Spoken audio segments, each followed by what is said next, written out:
Hello दोस्तों, welcome back to my channel. आज का हमारा विषय है भारत में संयुक्त परिवार। भारत में परिवार का शास्त्रीय स्वरूप संयुक्त परिवार रहा है। ऐसा हिंदुओं की कुछ पवित्र पुस्तकों में भी उल्लेखित है और साथ ही सदियों पुरानी इस भूमि पर यह स्वरूप प्रचलित रहा है। जो आजकल नाभिकीय परिवार भारतीय सभ्यता में पाए जाने लगे हैं, इसकी अवधारणा भारतीय नहीं है। इस बात को स्पष्ट करते हुए समाजशास्त्री कार्वे का मत है कि भारत में परिवार का अर्थ संयुक्त परिवार से है। हिंदुओं में विवाह एवं परिवार को धर्म का अंग माना गया है और गृहस्थ आश्रम को सभी आश्रमों का मूल माना गया है। हमारे भारतीय धर्म शास्त्रों में यहाँ एक और सन्यासी जीवन एवं संसार त्याग की बात कही गई है, वहीं गृहस्थ जीवन की उपयोगिता के भी गुणगान गाए गए हैं। वैदिक काल से लेकर अब तक भारत में संयुक्त परिवार प्रणाली रही है। चाहे इसके स्वरूप और संरचना में परिवर्तन आते रहे हैं, फिर भी संयुक्त परिवार भारतीय सभ्यता में हमेशा से पाई गई है। समाजशास्त्री मैक्स मुलर का तो कहना है कि संयुक्त परिवार को भारत की आदिम परंपरा कहते हैं, जो भारतीयों को वर्षों से सामाजिक परंपरा के रूप में मिलता रहा है। यानी पीढ़ी दर पीढ़ी ये जो संयुक्त परिवार की परंपरा है, वो आदिकाल से चली आ रही है। हिंदुओं में समाज की इकाई व्यक्ति न होकर संयुक्त परिवार है। भारतीय सामाजिक जीवन को समझने के लिए यहाँ की पारिवारिक व्यवस्था को समझना आवश्यक है। संयुक्त परिवार क्या है? जब यह प्रश्न उठता है तो समाजशास्त्री अपने अपने मतानुसार अपने विचार प्रकट करते हैं। इरावती कर्वे के अनुसार एक संयुक्त परिवार ऐसे व्यक्तियों का एक समूह है जो सामान्य एक ही घर में रहते हैं, जो एक ही रसोई में बना भोजन करते हैं, जो संपत्ति के सम्मिलित स्वामित्व होते हैं तथा जो सामान्य पूजा में भाग लेते हैं और जो किसी न किसी प्रकार से एक दूसरे के रक्त संबंधी होते हैं। समाजशास्त्री I.P. देसाई के अनुसार हम गृह को संयुक्त परिवार कहते हैं, जिसमें एकाकी परिवार से अधिक पीढ़ियों अर्थात 3 या 3 से अधिक पीढ़ियों के सदस्य रहते हैं और जिसके सदस्य एक दूसरे से संपत्ति, आय और पारस्परिक अधिकारों तथा कर्तव्यों द्वारा बंधे होते हैं। समाजशास्त्री डॉक्टर देसाई कर्वे की परिभाषा से सहमति प्रकट नहीं करते हैं। उनका मानना है कि अलग अलग प्रकार के परिवारों का आधार सामान्य निवास, सामान्य रसोई घर या समूह के सदस्यों की संख्या नहीं है, बल्कि एक गृहस्थ के सदस्यों के बीच पाए जाने वाले संबंध ही परिवार के प्रकार का निर्धारण करते हैं।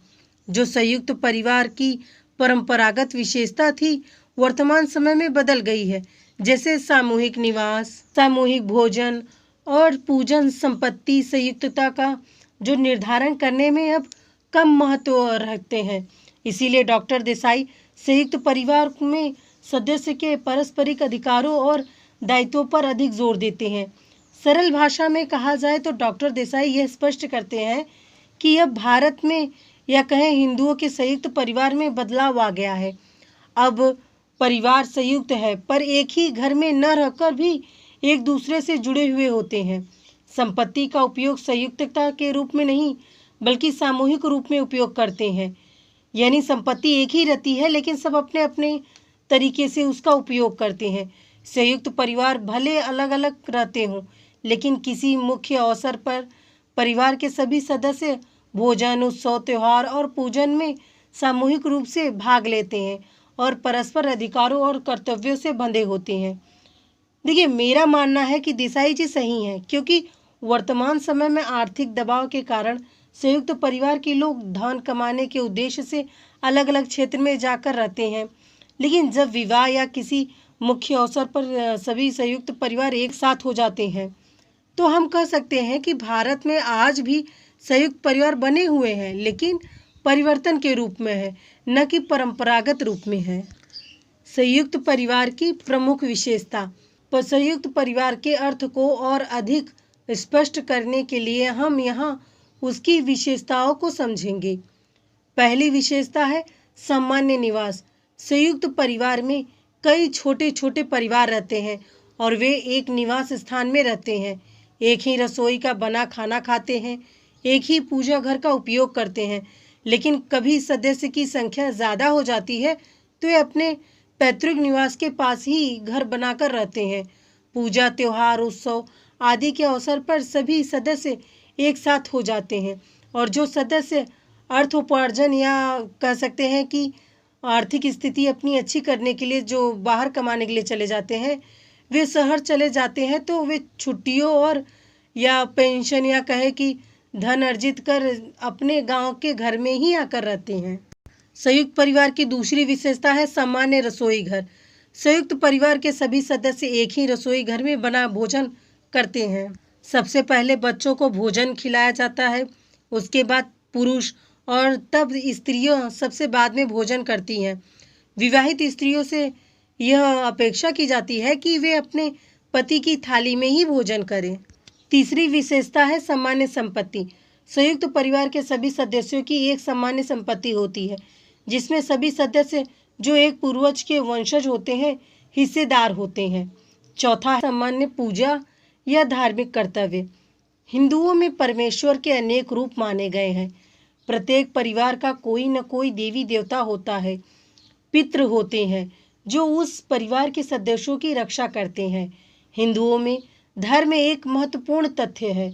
जीवन के सभी महत्वपूर्ण घटनाएं धार्मिक हैं।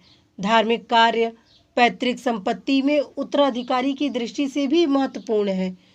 मृत व्यक्ति का पिंड दान करने वाला, श्राद्ध और तर्पण करने वाला ही उसका उत्तराधिकारी होता है। पांचवा है रक्त संबंध से संबंधित। परिवार के सभी सदस्य परस्पर रक्त संबंधी होते हैं, लेकिन पत्नियां विवाह संबंधित होती हैं। पितृसत्तात्मक परिवार में संबंधों की गणना पितृपक्ष से होती है, मातृसत्तात्मक परिवार में मातृपक्ष से।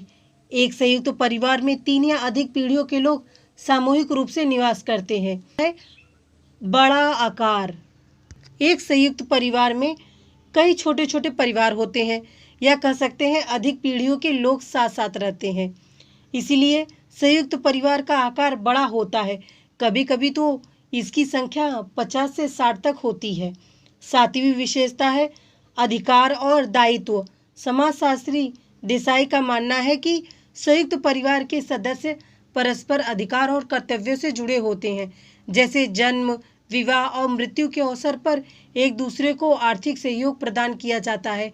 इस प्रकार परिवार के सभी सदस्य एक दूसरे के प्रति अपने अधिकार और दायित्वों का निर्वाह करते हैं। आठवीं विशेषता है सामान्य सामाजिक कार्य। डॉक्टर कपाड़िया ने संयुक्त परिवार में सामान्य सामाजिक कार्यों को महत्वपूर्ण माना है। इस बात को आप ऐसे समझ सकते हैं कि विवाह, मृत्यु या मृत्यु भोजन, जैसे कि गांव में कहा जाता है तेरही या बरसी कहते हैं, और उत्सव में लोग संयुक्त परिवार में से किसी एक को जाकर समाहित होने मतलब वहाँ सम्मिलित होने के लिए कहते हैं। यही सामान्य सामाजिक कार्य होते हैं जिसे सामाजिक दृष्टि से जरूरी समझा जाता है। 9वीं विशेषता है परिवार का मुखिया। देखिए, सभी संयुक्त परिवार में एक मुखिया अवश्य रहते हैं जो परिवार में विवाह, उत्सव, संपत्ति, घर के महत्वपूर्ण और बाहरी कार्यों का निर्धारण करते हैं। मुखिया का कहना सभी परिवार को मानना होता है। परिवार के मुखिया की सत्ता अनुशासन और एकता को बनाए रखना होता है। मुखिया की सत्ता निरंकुश है, परंतु वह सभी के साथ प्रेम, समानता एवं स्नेह का व्यवहार करता है, क्योंकि इसी आधार पर संयुक्त परिवार बना रहता है। 10वीं विशेषता है सहयोगी व्यवस्था। देखिए, संयुक्त परिवार पारस्परिक सहयोग पर निर्भर है। इसके अभाव में सदस्यों का विभाजन हो जाता है।